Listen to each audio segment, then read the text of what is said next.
Assalamu alaikum everybody, hope you guys are doing good. Today we're going to be talking about a very important topic in regards to crypto and Bitcoin and what it is. A lot of people have an issue with understanding, oh, it's not a physical form. It's not a real asset. It's not a physical form. I'm about to answer that question for you. Let's get this video started.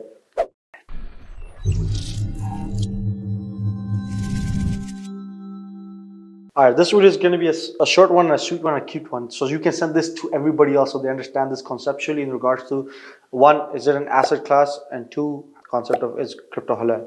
One, how can it be a currency? There's no physical form. How can it be something of value? How it doesn't have physical form? I'm traditional. I like to see things that are physical. I like to use them, and that's what I give value to. Understandable. And 100% understandable. But could you answer one thing for me? What really gives a paper money $100 bill value when $100 value when it only says 100 on it, but that actual paper itself is only worth maybe 10 cents in production? Okay, so there's no answer in regards to that. Okay, then let's think about the concept of when you use your credit card, you go beep, beep, beep. It's a number in the background, but oh, they have a reserve of paper currency. But let's see, what gives value to the paper currency? No, it's not gold. Gold can never be left. Nothing. Right. Now, so we've established that paper currency, technically speaking, this much value. Technically speaking. Because the reserves keeps printing money. There's no back end. What value? Usually the value comes from the concept of supply and demand of that currency. And where does the supply and demand come from? Concepts like war, issues, interest rates, taxes, immigration. There's a reason why there's certain armies in certain countries doing certain things. It brings power to the currency. It brings power to the GDP. Now, crypto. There's no physical form, so how does this bring value? So let me give you an example. What is the most valuable asset in this world right now, or one of the most valuable assets in this world right now, which is being consumed and used by all of us all the time? Stop thinking food. I know it's food also, but I'm thinking about food too. But no, it's not food. I'm talking about software. There's no physical form of software. Your email, software. Your desktop, it's a software. All the apps that you use on your phone, software. They're all software. Where's the physical form of a software? Not there. The physical form is a code. The code is in a server. The server is in somewhere in Amazon's, Google's, Facebook's headquarters, protected, and it's saved there. Now, it's the most valuable asset because people are bringing demand for it. People are using it. There's a utility for it. Just like that, blockchain or crypto or Bitcoin specifically is in a dumbed down version, it's like a small software code which you can send to one another, and that is saved on the cloud. The ecosystem that blockchain or Bitcoin or cryptos in general have developed of decentralized peer-to-peer based financing systems, that right there is the value. The concept that it doesn't require a middle person. The concept that it's 100% technology based, so it can be trusted.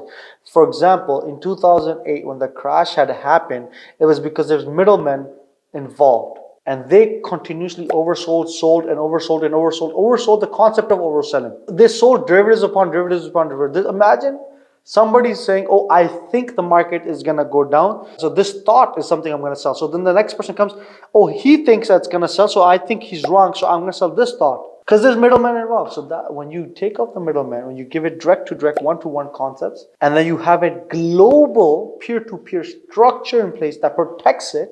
For example, the miners, what is the job of the miners? What is the job of the proof of staking validators who are all across the world? Concept of global structure of a ledger system where no one can fraud the system and say this is this and this is this and I've changed this to this and this has this. No, it's in the ledger. Just go see the ledger. It's as simple as that. All right, so this is conceptual when it comes to the currency aspect. What else gives crypto value? Now, 1 second, just for everybody, for the channel, you gotta like, come on, you gotta share, you gotta subscribe.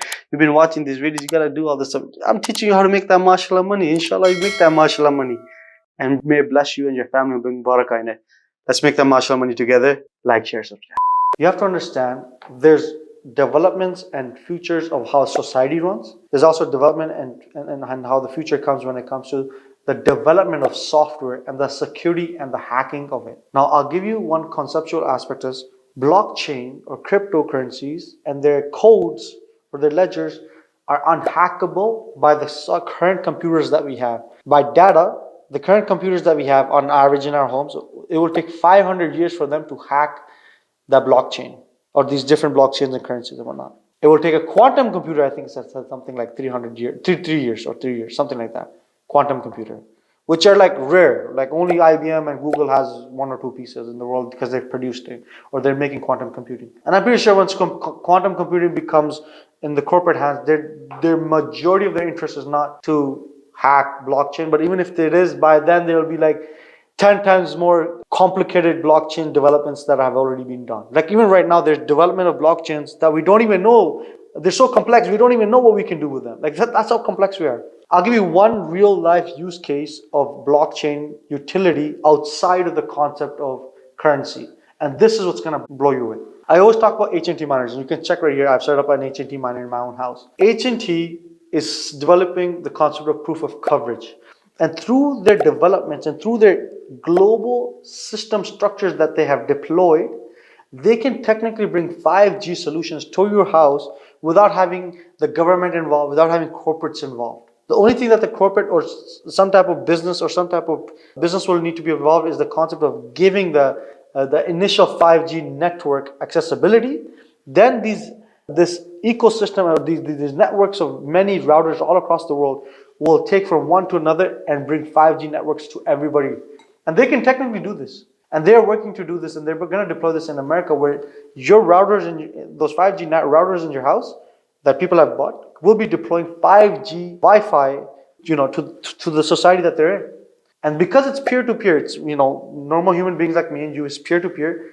It is structured without a middleman. And one more added on concept is that you get rewarded for having those routers in your house. You have the routers in your house, somebody's using it, consuming the Wi-Fi that's coming through that router, you get rewarded for it. Why does a big corporate needs to come like China or something and shove a 5G router in every single block in a city when we have peer-to-peer solutions and they're using it?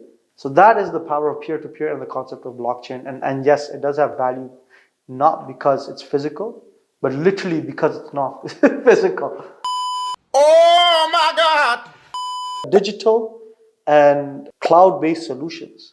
As long as there's internet and as long as there's electricity, it's going to always run. And if we even take internet and electricity to becoming decentralized, like imagine, I mean, a lot of people can do this. You set up a solar panel on your house, you connect it to the other solar panels, and everybody's grid, it's off-grid powering the grid, solar panels. That could technically be peer-to-peer electricity generation. Solves a lot of problems, I'm just saying. It's a different way of looking at things. And right now, it's not perfect. It might be in about 10 years.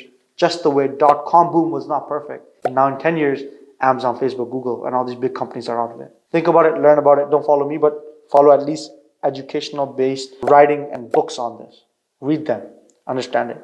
Do not just say things because you don't know things. Just because you hear things. Okay? Take care of yourself. Let me know in the comments what you guys think. Take care of yourself. Share this with your friends who are like, oh, crypto is just a little thing and it's going to boom. It's going to be a bubble burst and everything's going to stop. No. Don't look at the price movements. Look at what the utility and the goals of crypto is at the ending of the day. Take care of yourself. As always, keep your duas. Assalamu alaikum. Do subscribe, like, share, hit that bell icon for notifications. Follow me on TikTok and Instagram for more content. I'll be uploading more stuff in all of these social media websites. Thanks. Take care. Salam.